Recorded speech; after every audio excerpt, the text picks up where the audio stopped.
Social categorization. Social categorization is a way our minds naturally group people into different categories based on things like where they're from, their background, or what they believe. It's a mental shortcut that helps us make sense of a complex world and feel like we belong to a certain group. Here are some important things to think about when it comes to social categorization. 1. In-group bias. People often prefer their own group and feel more loyal to it, which can lead to a strong sense of belonging. 2.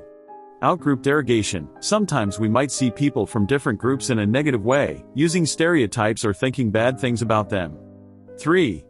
Intergroup conflict. When different groups compete for things like power or resources, it can cause tension and even lead to fights. 4. Scapegoating. Blaming problems on another group instead of dealing with our own issues. 5. Dehumanization. Treating people from other groups as if they're less human, which can make it easier to mistreat them. 6. Stereotyping. Making assumptions about people based on limited information, which can give a simple, but often inaccurate, view. 7. In-group favoritism. Preferring people from our own group when it comes to things like sharing resources or making decisions. 8. Out-group hostility. Having negative feelings and behaviors towards people from other groups. When we explore the way social categorization works, we can learn how to create healthier relationships between groups. Understanding the ideas of sharing identities, finding common ground, and seeing the bigger picture can help us rise above divisions and create a sense of unity. By connecting with people from different groups and understanding their feelings, we build bridges that lead to understanding. Recognizing the complexity of individuals and putting ourselves in their shoes helps us see beyond the labels we use. These approaches help us counteract the harmful effects of group conflicts, like showing favoritism to our own group or treating others badly. Encouraging cooperation and having a sense of identity that connects us all is like the wisdom that encourages unity and harmony. The positive experiences we have and the way we connect with each other can break down barriers and create a fair and open environment. By using these psychological ideas in our interactions, we're taking a thoughtful and deep approach that leads to relationships beyond conflicts between groups. This way of thinking fosters understanding, cooperation, and being understanding toward each other. Cross-categorization, looking at common things that groups share to reduce biases and promote positive connections.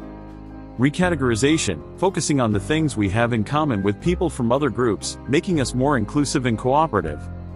Superordinate identity, seeing ourselves as part of a larger group that includes different subgroups, encouraging unity. Intergroup contact theory, having positive interactions with people from different groups, which helps reduce negative opinions and increase understanding. Empathy, being able to understand and feel what others feel, helping us communicate better and have better relationships with different groups. Perspective taking, trying to imagine how others feel, which helps us understand them better even if they're from a different group. Cognitive complexity, seeing people as unique and complex individuals, not just defined by the group they belong to.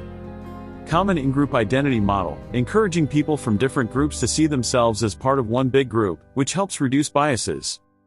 Interdependence, when people from different groups work together to achieve common goals, leading to cooperation and understanding. Contact hypothesis, the idea that when different groups interact more, especially if it's positive and fair, it can help reduce negative opinions and improve relationships. Here are some Bible verses that offer additional insights and challenge potentially destructive dynamics of social categorization. 1. In-group bias, Romans 12:10, be devoted to one another in love.